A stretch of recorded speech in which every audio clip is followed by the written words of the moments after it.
संत में ही ज्ञान चैनल में स्वागत है आपका। अंतर आत्मा की आवाज़ मनुष्य शरीर की उस सत्ता को कहते हैं जो हमें उचित अनुचित का ज्ञान कराती है।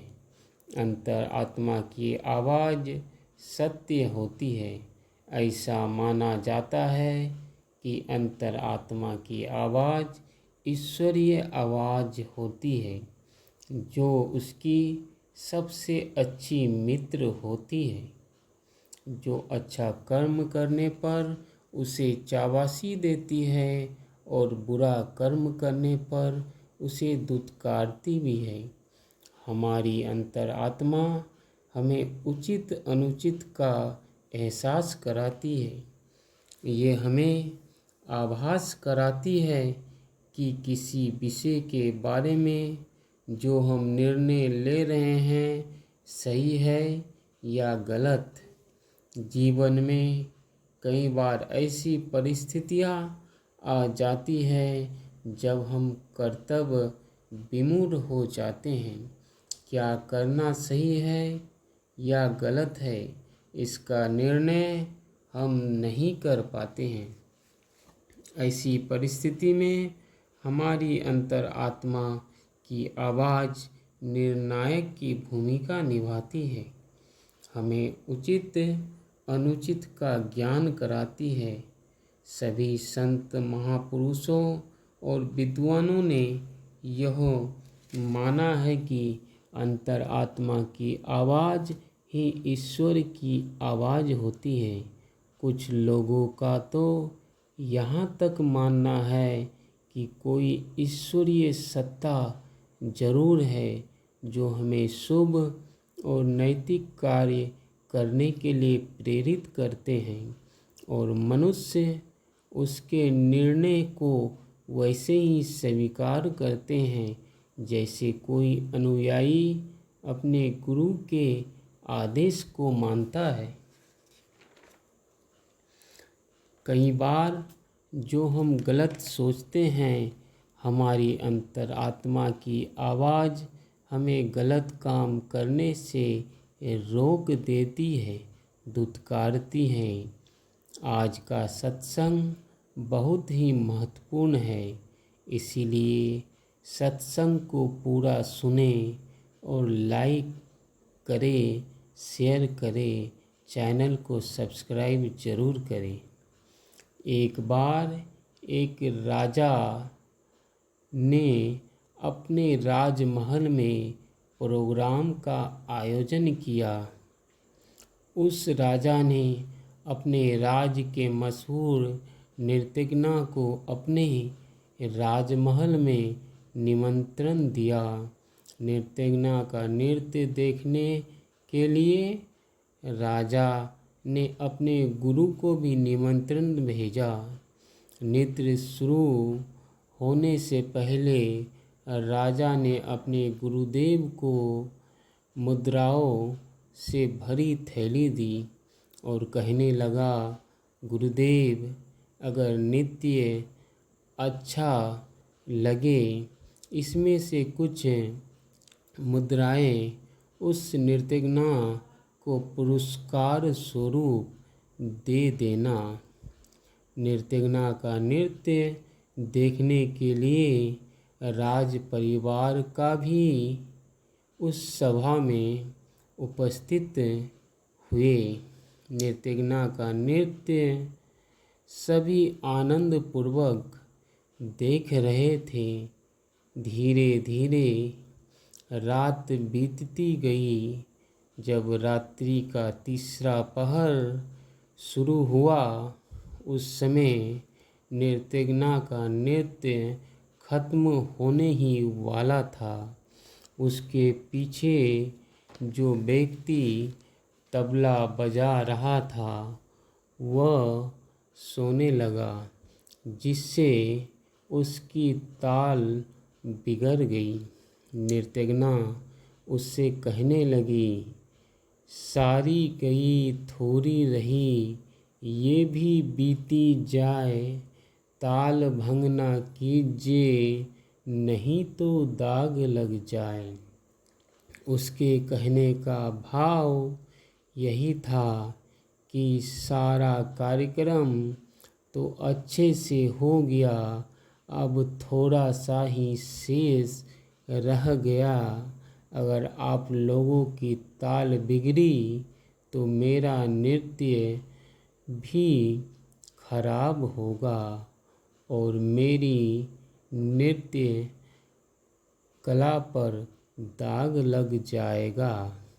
लेकिन उस नृत्यना के इतना कहते ही राजा के गुरु के पास जितना भी स्वर्ण मुद्राएं थी उन्होंने उस नृत्यना को भेंट कर दिया। राजकुमारी ने अपना नौलखा हार निकाल कर दे दिया। राजकुमार ने अपना सबसे कीमती मोतियों का हार उस नृत्यना को दे दिया। ये देखकर राजा का सर चकरा गया कि आखिर इस नृत्यना ऐसा क्या कह दिया कि हर कोई अपना कीमती सामान उसे उपहार के रूप में दे रहा है। राजा ने कार्यक्रम वहीं खत्म करने का आदेश दे दिया और उसने पहले अपने गुरुदेव से पूछा कि गुरुदेव, आपने अपनी सारी स्वर्ण मुद्राएं एक ही बार में इस नृत्यना को भेंट में क्यों दे दिया? गुरुदेव ने कहा, राजा, मेरी सारी उम्र ईश्वर की भक्ति में गुजर गई, लेकिन आज आपके बुलावे ने मुझे यहाँ ला दिया और इस उम्र में नृत्य देखने लगा। लेकिन जब इस नृत्यना के मुँह से सुना, सारी गई थोड़ी रही ये भी बीती जाए, ध्यान भंग न कीजिए नहीं तो दाग लग जाए। तो मुझसे यह ध्यान आया कि मैं क्या कर रहा हूँ। मुझे अपनी भक्ति से ध्यान नहीं भटकना चाहिए। इसने मेरा ध्यान भटकाने से बचाया, इसलिए मैं इसका धन्यवाद करता हूँ। इसने मेरी अंतरात्मा की आवाज़ को जगा दिया, इसलिए मैंने इसे सारी मुद्राएं भेंट कर दी। राजा ने फिर राजकुमार से पूछा कि उसने क्यों अपना कीमती हार निकालकर उस नृत्यना को दे दिया। तो राजकुमार कहने लगा, पिताजी, इसने मुझे पितृ हत्या करने से बचाया। मेरे मन में राज्य के लिए लोभ जाग गया था और मैंने सोचा था आज रात्रि मैं आपको मारकर खुद राजा बन जाऊं। लेकिन जब उसने कहा सारी गई थोड़ी रही ये भी बीती जाए, तो मेरी अंतरात्मा ने मुझे दुत्कारी कि पिताजी तो अब बूढ़े हो ही चुके हैं। उनकी कितनी उम्र बीत चुकी है, अब थोड़ी ही शेष रह गई। आज नहीं तो कल यह राज्य हमें ही मिलनी है, इसलिए मुझे आपको मारकर पितृ हत्या का दोष नहीं लेना चाहिए। राजा ने राजकुमारी से पूछा, बेटी आखिर तुमने ऐसा क्यों किया? राजकुमारी ने कहा, मेरी विवाह की आयु हो गई है, लेकिन आप मेरी विवाह के बारे में सोच ही नहीं रहे हैं, इसलिए मैं आज आपके मंत्री के लड़के के साथ भागकर शादी करने वाले थे। लेकिन जब इस नर्तकी ने कहा, सारी गई थोड़ी रही, ये भी बीती जाए, चरित्र भंग न कीजिए, नहीं तो दाग लग जाए।